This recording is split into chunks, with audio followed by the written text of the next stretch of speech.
My name is John Miller. My friends call me John, but I usually answer with any name. I'm married to Emily. We have been married for 4 years now, but we do not have children for the simple reason that we are both a little selfish and do not want to give up our freedom. Perhaps we will have children, but I think that this will happen when we are already well over 30. Both of us came from poor families and lived just a few streets away from each other but only met at the age of 18 during a recruitment event held by our college. Emily did well in college and qualified as an accountant and credit controller. I, on the contrary, studied very poorly and did not even graduate from college, but I have a work ethic and a knack for business. At the age of 15, I started working as a cleaner in local stores and small offices. By the time I was 18, I already employed 30 people and had contracts with a number of large enterprises in our city. Emily was looking for a job, and I was looking for employees when Emily came to my table at the event. We started talking, and she handed me her resume. Looking at me, she said, "I don't need a cleaning job, but you might be interested in my phone number." I called her before she sat down at the next table and invited her to dinner the next night. 4 years later, we got married. As a result of this event, Emily found a job. She started working in the purchasing department of an engineering firm, starting at the bottom of the ladder. 8 years later, she became the head of the purchasing department, as well as the credit control department. Needless to say, we lived a very nice dual-income lifestyle with no kids. My business is thriving and now I have the largest office and store cleaning company in the city after buying out 2 of my competitors. As in most offices, the cleaner and security guard are the first to notice strange things, and everyone is happy to talk about them. About 4 months ago, I was working in the office when my secretary came and said there was a man in the waiting room who would like to talk to me. She handed me his business card. It said, "Jack Johnson, Private Detective." I told her to bring him to me. When he entered the office, I stood up, extended my hand, and asked, "Mr. Johnson, how can I help you?" We shook hands, and I invited him to sit down. Smiling, he sat down. "First of all, can I have some coffee? I haven't drunk it all day, and I would kill for it." I understood exactly how he felt. Caffeine seems to be a drug for most business owners. My secretary didn't have to be asked twice. She poured 2 mugs of coffee from the machine in my office, and milk and sugar were already on the table. None of us touched them. After the small talk, I got down to business. "So, Mr. Johnson, how can I help you?" Without wasting any time, he began, "Please call me Jack. As you can see from my business card, I am a private investigator working for a client who suspects that his wife is either having an affair or is about to have one. Our ward works as an accountant at Stevens Piping. One of their largest suppliers is AM Metals. AM Metals has a new salesman named Tom Parker. Mr. Parker is a bit of a gigolo who likes married women. Parker has been courting my client's wife for quite some time. They have long lunches, he sends her flowers, writes SMS at night. In general, everything is as it should be. As far as we can tell, he's trying to get her to go away with him for the night. We now have sufficient information, but we need to find out the last details. I was intrigued. The whole secret agent thing is very funny, but the name AM Metals is very familiar to me. Emily's employers also get their raw materials from them, and this Parker seems like someone I'd want to keep her away from. I looked up and saw Jack looking at me. Apparently, he was waiting for a question, so I asked, "I understand everything, but how can I help?" He smiled. "I was hoping you would ask about this. It's very simple." He leaves flowers, notes, and other documents on her desk. She reads them and then throws them into the trash. Your employees take out the trash. They can take everything personal from him and give it to us. We check this with our legal service. Everything personal can be seized without any legal problems. We also spoke with her employer. Here is the permission to obtain information by cooperating with our investigation. They avoid any legal problems related to violating the fraternization clause in their contract that may come their way. If you want to know why they signed it, here's the CEO's business card. Please call him to confirm your agreement. The general director's number was already on my phone. Without saying a word to Jack, I picked up the phone and dialed his number. He answered on the second ring and without even saying hello, immediately began, "John, I believe Jack Johnson is sitting in your office." I confirm that I give you carte blanche to receive and transmit to him or his employees any information not related to our company. My lawyer is currently preparing a letter to this effect which we will send to you by email. I have to go now since the lawyer is now in my office, but call me back if you need anything else." He hung up. I didn't have time to say a word. Obviously, they wanted to get this issue over with as quickly as possible. Jack smiled at me. I nodded and added, "He confirmed your words. Give me all the information and we'll start emptying her bin into a separate bag. I'll sort it here and you can pick it up every morning at 11. Will this suit you?" Jack confirmed, "It's perfect." I called the appropriate crew leader, and Jack instructed us on what to look for: early lunches, late lunches, flowers, notes, etc. We worked with Jack for about 6 weeks.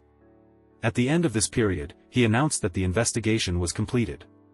One of my employees noticed that the employee did not return after lunch. We called Jack and told him about it. He followed them to the motel. The marriage ended in divorce. Work and family life went on as usual until one day Emily came home a little worried. I tried to find out what was wrong, but she didn't tell me anything.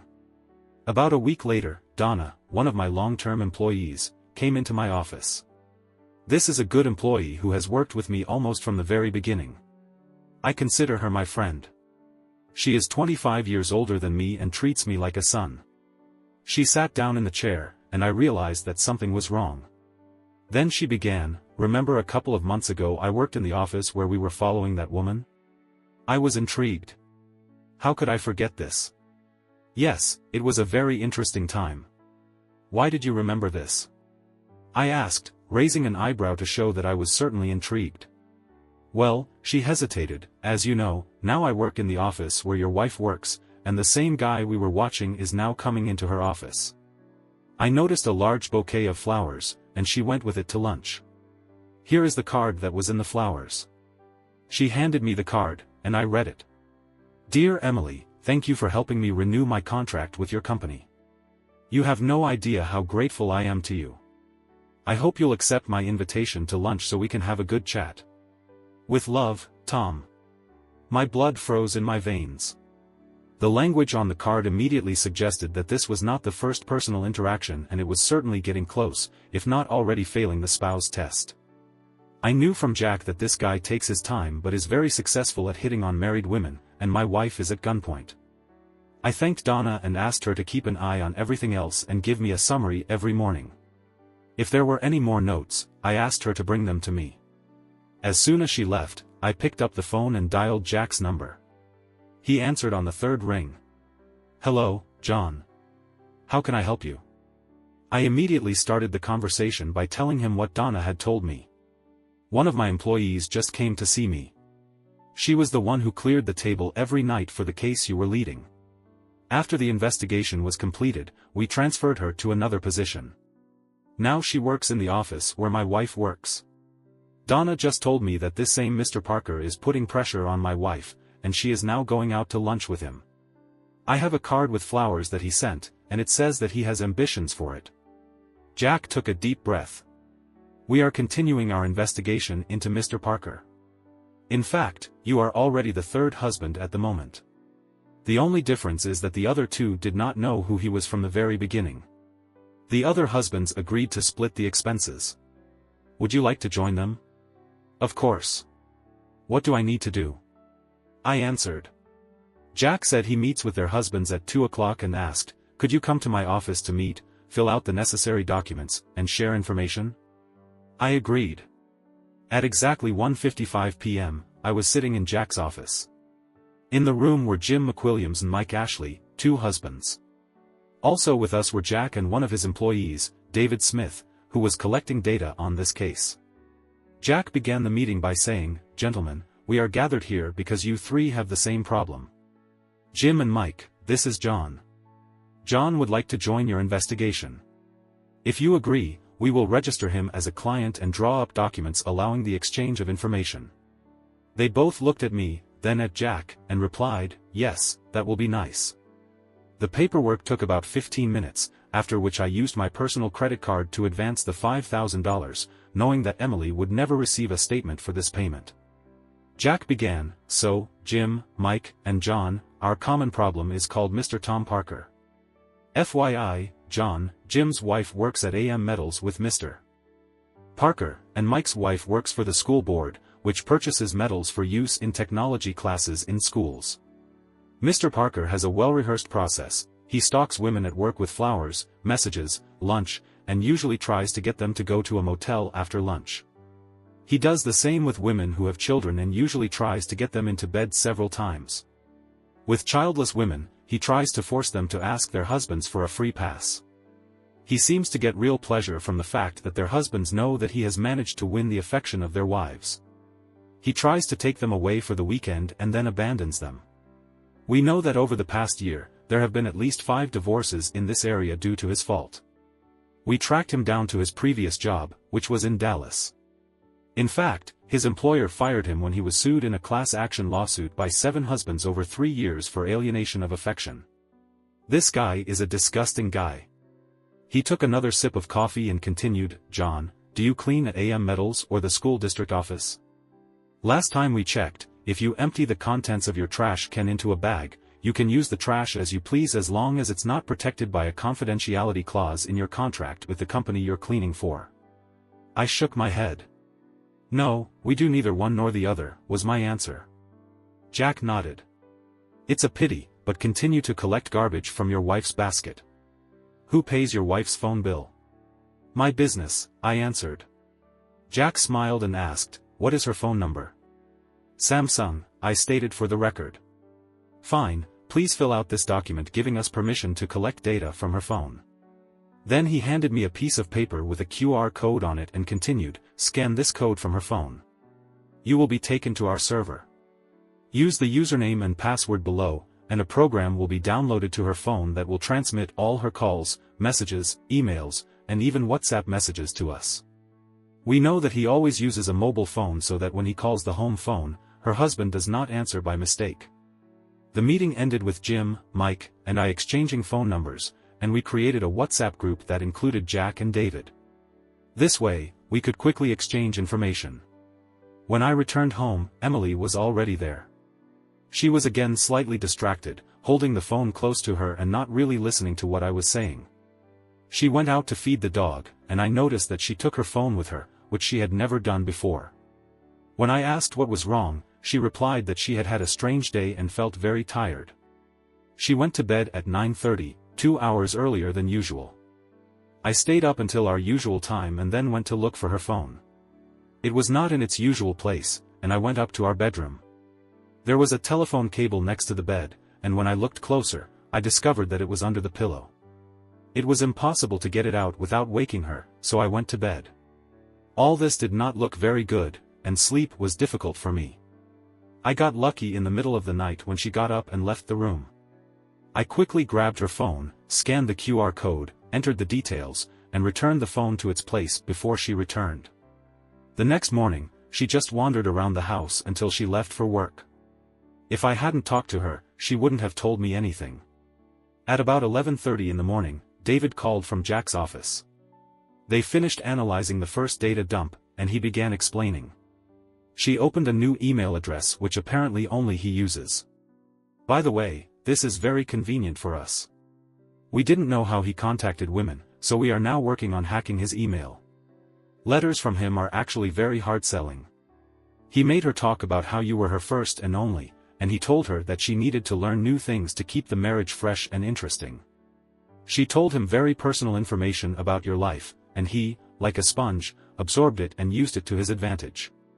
He hinted that new sexual experiences would add variety to your life and must have already suggested spending the weekend together when they had lunch yesterday. Now he backs it up with, "It's just sex, and if he really loved you." I'm sorry to say, but he moves quickly and attacks fiercely. I talked to David about her behavior last night and then added, "She must have been thinking about it all the time last night and this morning. She didn't even notice me last night or this morning." Then I asked, "Do they continue to communicate now, or do they have lunch planned?" David looked at the messages and read the last one. "This just arrived, let's have lunch at the beach club tomorrow and make a plan. John loves you, and if you tell him, it won't be cheating and he won't be able to deny you a free pass." She just replied, okay. David and I ended our conversation, and I sat back wondering what I should do.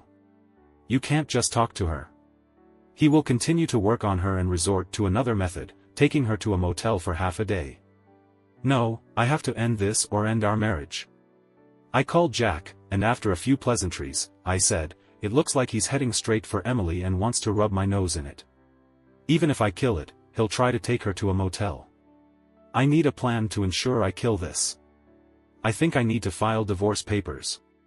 I also think I need a plan B, but I haven't figured out which one yet. What do you say? Jack was silent for a few moments, then replied, it's always good to have a plan B, but if it doesn't work, he won't stop. I know this man, and his ego won't let her slip away. So if you can't forgive her, then divorce will be a reality at some point. I will prepare a package of documents for your lawyer, or I can recommend my own. I have mine, thank you. He drew up a business agreement, and in the event of a divorce, it is protected by a trust, I replied. I called my lawyer and asked for a meeting. We agreed to meet the next day at 9:30 in the morning. When I entered the lawyer's office, he looked at me. Damn it, who changed it? I smiled. He read me like a book. I sat down, took the cup of coffee his secretary placed in front of me, and began, Emily is going to cheat on me. A salesman came to her work and fell for her. She bought it, and now I see no other way out. I'm working out a plan B to stop everything, but plan A is a scam if she cheats on me. We spent the next hour discussing possible options. I wanted a clean divorce. The business is protected by the agreement, and everything else is 50-50ths. There are no children, so child support is not required. The house will be sold. I had no intention of suing Parker, his employer, or her employer. Too expensive and with no chance of success. We shook hands, I paid the fee, and left. He will complete all the documents and keep them in the archive so that if necessary, I can contact him. As the week progressed, Emily's mood rose and fell. One evening, she could not get enough of time with me and affection. The next, she did not even notice my presence. Donna called Friday afternoon to say Emily had received a large bouquet of flowers. The postcard read, I made up my mind, how about you? While sending a message to the WhatsApp group, I noticed that Jack posted the following message. Jim, he invited her to dinner at the Holiday Inn. We know that he has a number, but the issue has not yet been resolved. Come here right now, and we can stop this thing. I was happy for Jim. Now, one way or another, he will achieve his goal. I hoped that this moment was already close for me. I was so distracted that new things fell out of my hands. I sent a message to the group telling David about the flowers and what the card said. He replied, I'll check her email now. I'll check her email now. There hasn't been anything yet this morning. About 5 minutes later, David called, and without hanging up, said, look in your WhatsApp. I opened the app, and there was a document David had sent me. I opened it. It was confirmation of a reservation at a hotel located on a lake about 30 miles from the city. The room was a double for the coming Friday and Saturday, and the booking included 2 names, Parker and Emily. I returned to the phone and said, looks like things are bad. David sighed, yes, but the email is even worse. This is a guide for cheaters where Emily explains how and what to say. I'll send it to you. I thanked him, and we hung up. The letter arrived, and I read it. These were several letters in a row with the subject, weekend.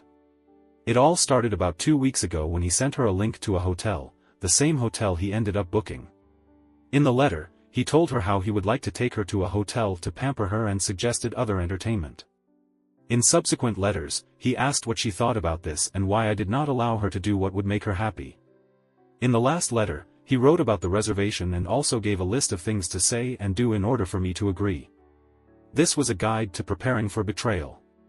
It involved cooking a nice dinner the following Thursday, lots of sex throughout the week, then explaining that it would just be sex with him but he would teach her a lot. The letter ended with the words, if you really love me. Her answer was evasive but left the choice up to her, I'm not sure John will buy it, let me think about it. The weekend was spent in hard work. I couldn't say anything about what I knew, but she was incredibly sweet.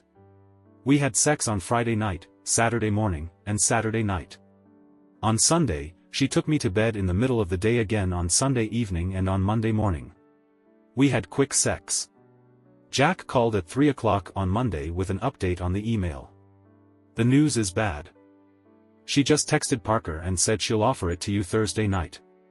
If you refuse, she won't do it, but if you agree, she will.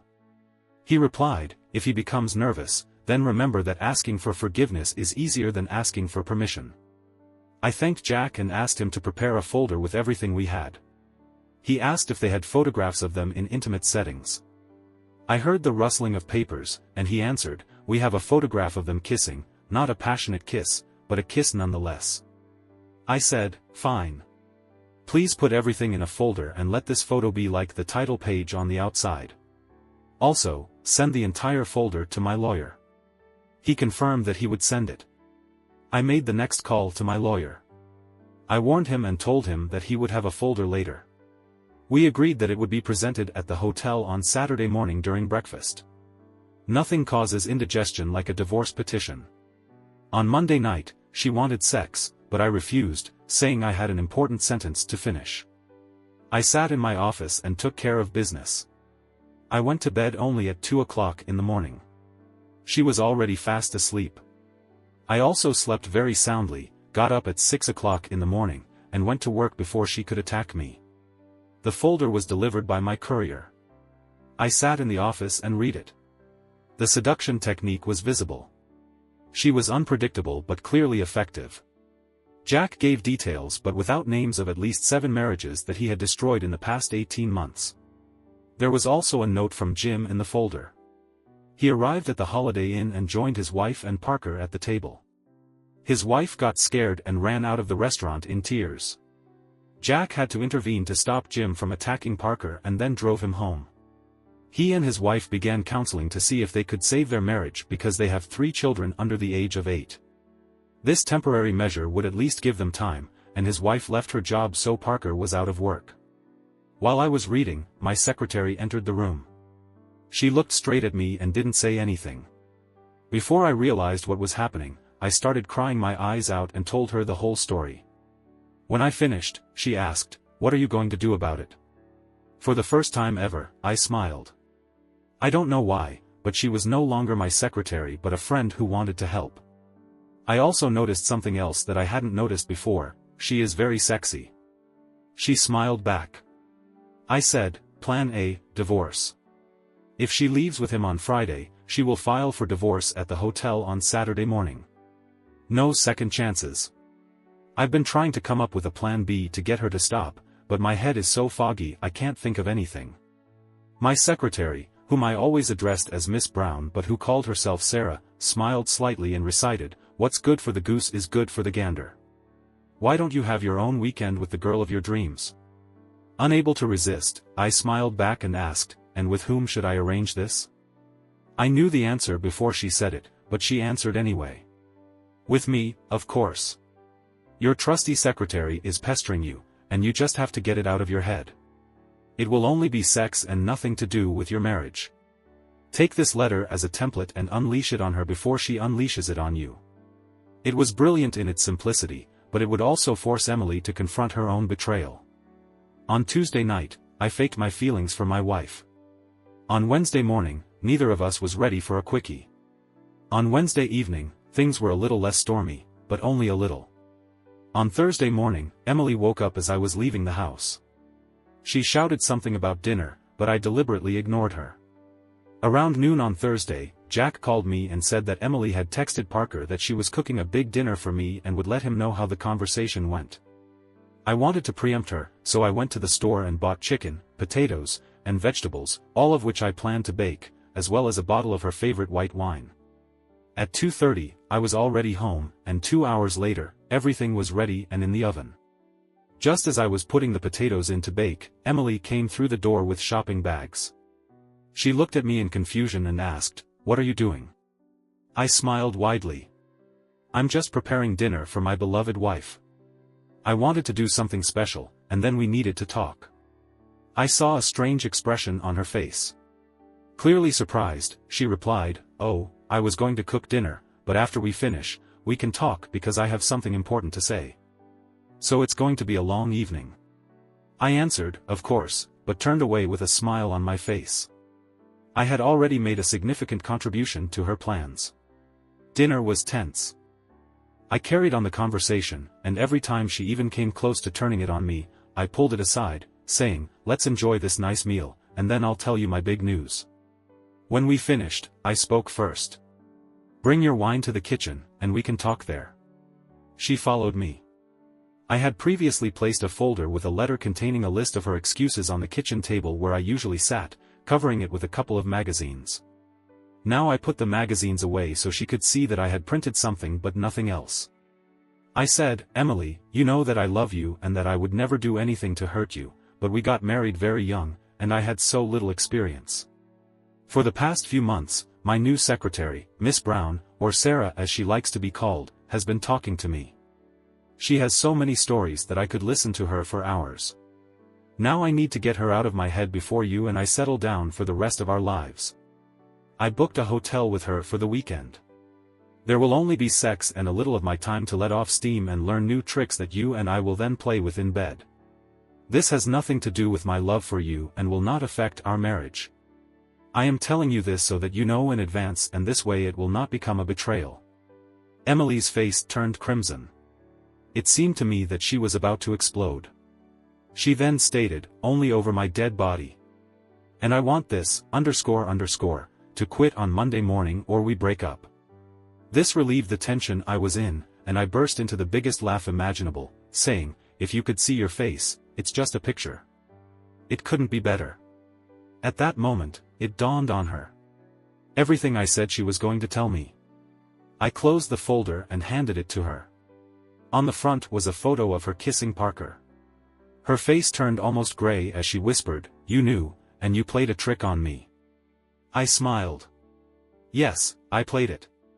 I think your reaction is exactly the same as what I would have if you had caught me off guard. By the way, unlike you, I did not book a hotel for us, and unlike you, Miss Brown and I never had lunch, never kissed, and never discussed our love or sex lives. My story was a figment of my imagination, but yours is quite real. While I was saying this, she was leafing through the folder. The extent of my knowledge was a revelation to her: dates, times, photographs of dinners and intimate moments, copies of her secret emails, transcripts of telephone conversations, everything was here. She was indignant. You followed me. You invaded my privacy. How could you do this? I was calm. That's all. Time to act or not. I love this woman, but she needs to know that there is a limit, and she is standing right at the line. You got yourself a boyfriend, started an emotional affair, planned to make it physical, humiliating me and destroying our marriage in the process, and yet you're angry at me for trying to stop it. I thought we could recover from this, but maybe I'm wrong. I replied, more sad than angry, what does it mean to humiliate you and destroy our marriage? I didn't plan anything like this. It was something outside of our marriage. She started quoting the cheating manual. Why should this affect us? Listen to what you said. I repeated her words. Then think that you answered me the same thing. You said over my dead body. So why is it okay for you to cheat but not for me? She took a deep breath as if about to say something. I raised my hand and added, there is no such thing as a free pass. If you go with Parker, it will be cheating. If you tell me about it in advance, it will not change the situation. She lowered her eyes and then said, I can't digest this now. I need to be alone. With that last statement, she stood up and ran upstairs. I noticed that she took the folder with her. I heard the bedroom door close and the lock click. I cleaned up the house and sat down at the table. Jack also gave me a tablet computer that I could use to access a server that displayed all of Emily's phone activity. I sat down and opened it. She corresponded with Parker. I read her first letter with interest. Oh God, Tom, he knows. He's been following us, and he has copies of the messages. When I got home today, he cooked dinner and told me exactly what I was going to say. I exploded at the thought of him being with another woman. Then he showed me the folder. It contains everything, including the reservation. What should I do?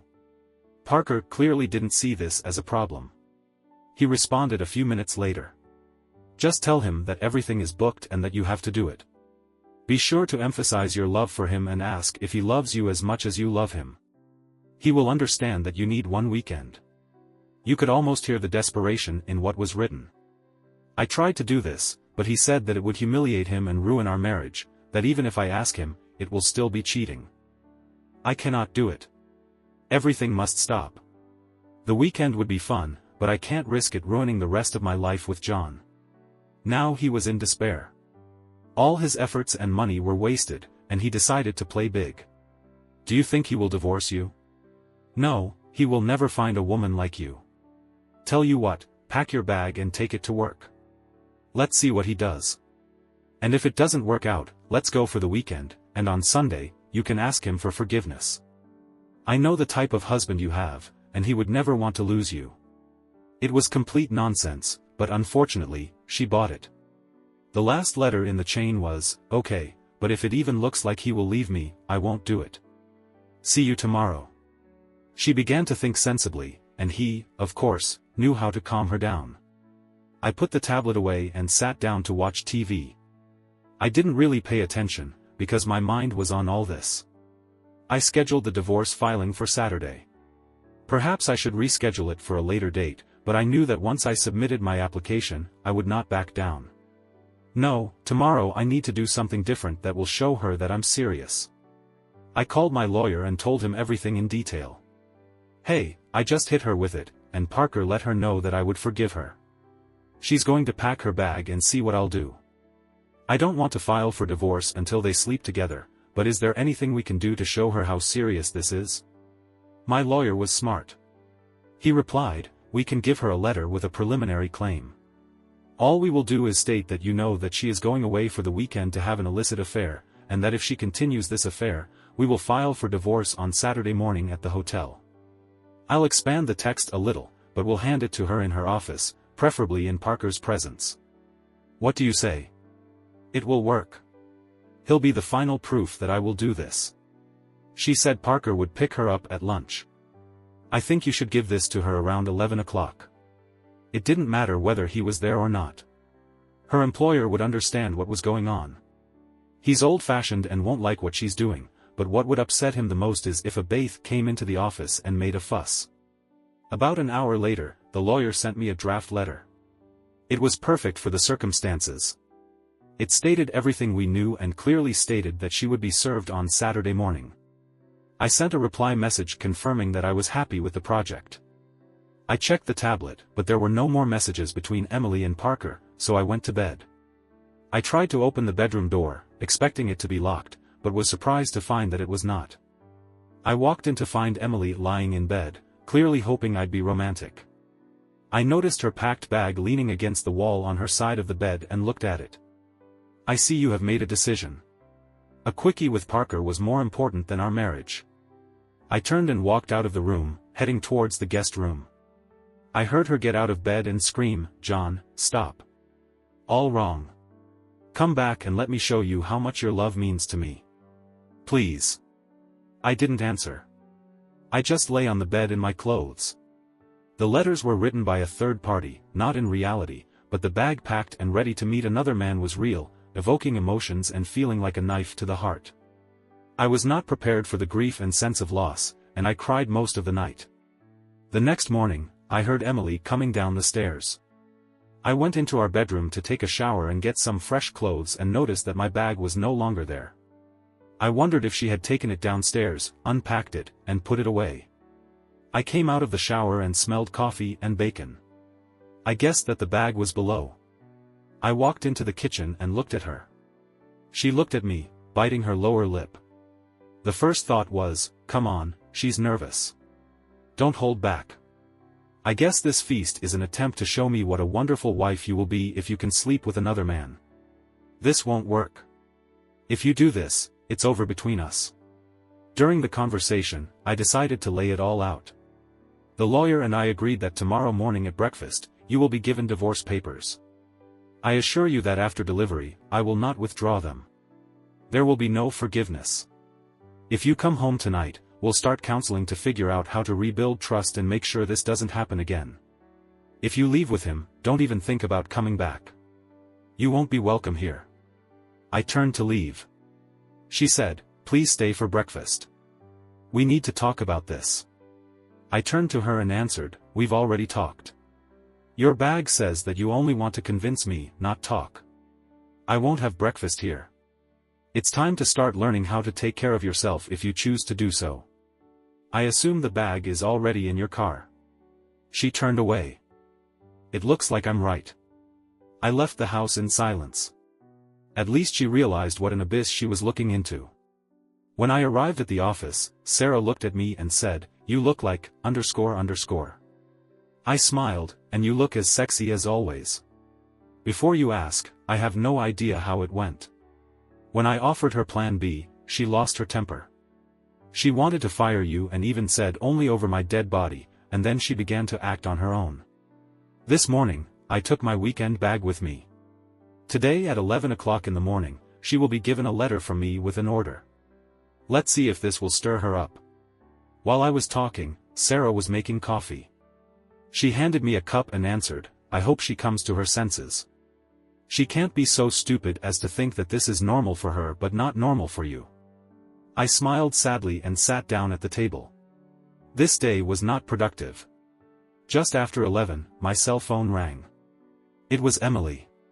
I could barely understand her words through her tears. Are you serious? Are you actually going to divorce me? Obviously, she convinced herself that I wouldn't do it.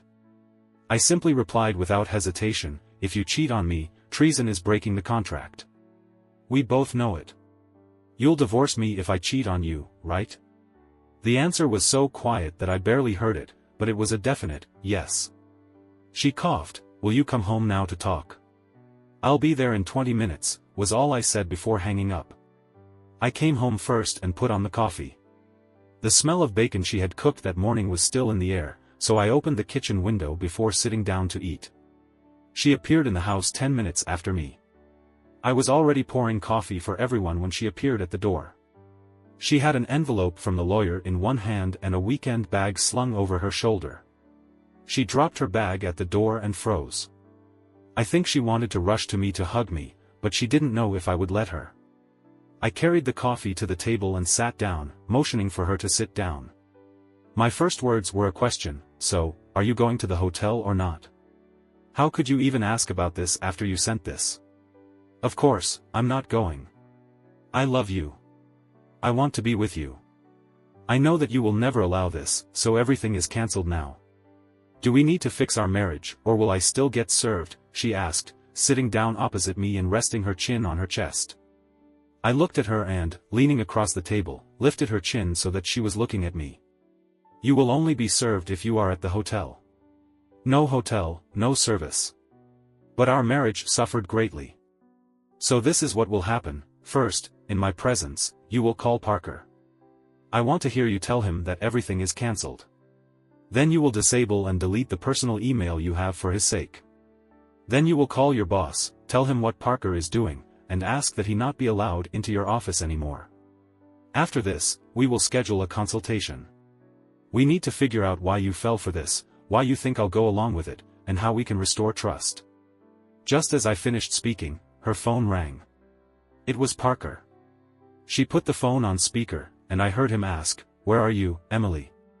I'm at the reception waiting for you and can't wait." She took a deep breath and let it out slowly. "Tom, I'm home with John. He did something that shook me to the core, and if I go with you, my marriage will be ruined. And I'm sorry, you're not worth it. That's why I'm not going." His rage was off the charts. "You are a stupid, __. You know how much effort, time, and money I invested in you, and now you leave when the weakling behaves like an offended child.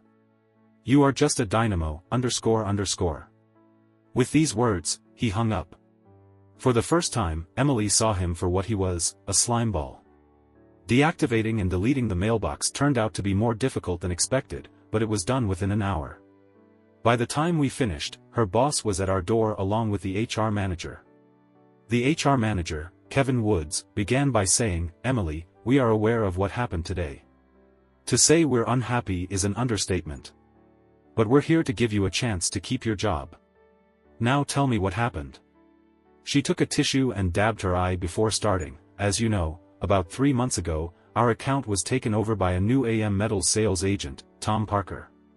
Previously, I was responsible for this account, and he came to me almost every day.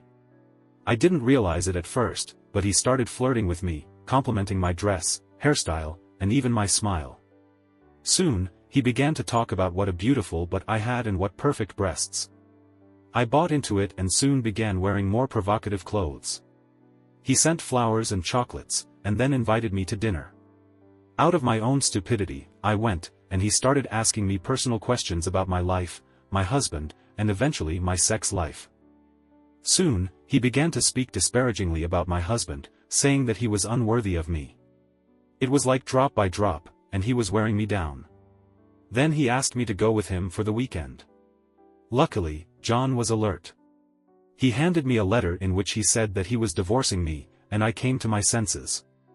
I told Tom that I wouldn't go and that my husband and I were developing a plan to save our marriage. I was going to call you and file a formal complaint, so I'm glad you're here. Woods looked at the CEO, who just nodded. Then he spoke, "Well, Emily, we're glad you're willing to be honest. Yes, it was a very big mistake, and you are lucky to still have a job. We have problems with the quality of AM Metals products, so we are closing his account. Thus, Parker will be removed from the office forever. Therefore, we will not take any further action against you, but if you ever do anything like that again, you will be out. Is it clear?" Emily nodded meekly, "Yes." They said goodbye to us and left. After they left, we had lunch and then started looking for a consultant. Finding one turned out to be quite easy. We called and made an appointment. She wanted to see us the next day, Saturday. The time was set. We sat and looked at each other. After about 10 seconds, I walked over to Emily, took her hand, and pulled her into bed. We had sex, then went to bed, and I fell asleep with my head on her chest. I woke up around 5 o'clock, and we made slow, sweet love for probably the first time since she met Parker. The consultations were successful. Emily realized that Parker was playing on her fear that our lives would become mundane, and she realized that she had divulged all the information to him that he used to further his plan. I realized that for him, it was just a game, and I began to appreciate how good our life was together.